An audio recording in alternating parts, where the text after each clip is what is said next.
Why are so many God-fearing, praying women completely blindsided by the men they marry? We need to have a very honest, very real conversation about what it actually means to build a covenant relationship under God.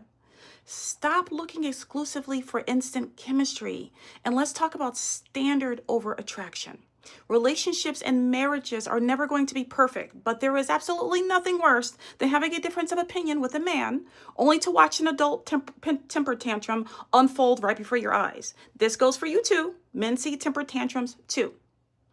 That is why the absolute number one thing you need to pay attention to while you are being courted is temperament. Temperament is huge. You need to look at how he handles his internal emotional thermostat when things don't go his way. And he's watching you too. As a licensed professional counselor who has navigated couples therapy and marriage counseling for years, I can tell you this plainly. If you aren't getting it right in dating, you are heading straight for an iceberg in marriage. But this is not therapy. You have to go see one. And if you've already hit that iceberg, give yourself some grace. I'm right here with you. In psychology, we look for emotional regulation and high emotional intelligence.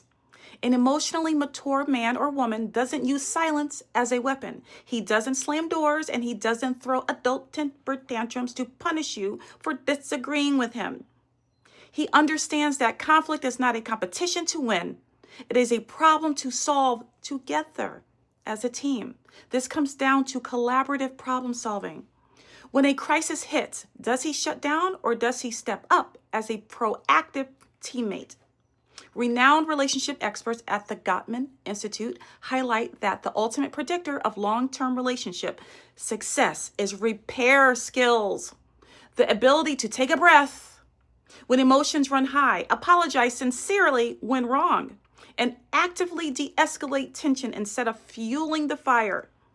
But let me speak directly to my Christian sisters for a moment, because we have a tendency to over-spiritualize things while ignoring real character red flags.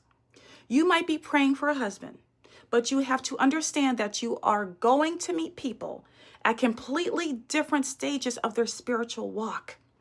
You cannot judge a man because he isn't a prayer warrior exactly like you yet. You cannot judge him because he doesn't get slain in the spirit or run all over the church or wail and fall out at the altar the way you might. That is a different season and a different advancement in a personal relationship with God. We are not talking about performing at church. We are talking about an authentic relationship with the Creator. You have to give grace where a man is actively, intentionally seeking God without pressuring him because he isn't doing it enough by your standards. Ooh, breathe on that one.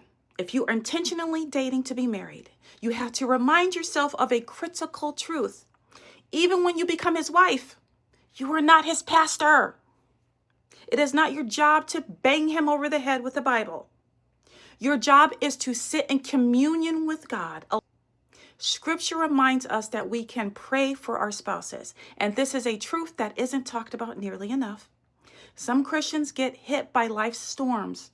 They fall down, and they have an incredibly hard time getting back up for some of you. You might see that happen 2 years into your marriage, 5 years, or 20 years down the road. At the end of the day, your husband is human. But if you are seeking a true covenant relationship under God, you will know how to always seek God first, practicing deep grace and radical patience. What you do right now while you are dating is exactly what your marriage is going to look like. So relationship with God first, right now. So for those of you saying he absolutely has to have a six-pack abs, a perfect sense of humor, and make you laugh every single day, please do not let worldly aesthetics be your only focus.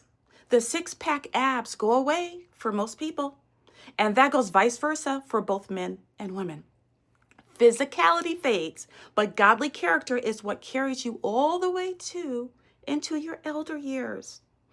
Dating is where everything begins, and that beginning must be rooted in a relationship with God, because he is the only one who can carry you through the unpredictable storms of life in general, not just dating. Right now, this channel is fully dedicated to helping you master the dating phase so you can build that secure foundation. Because I run a full-time therapy practice, my time is split, but I am listening to you. I get the emails.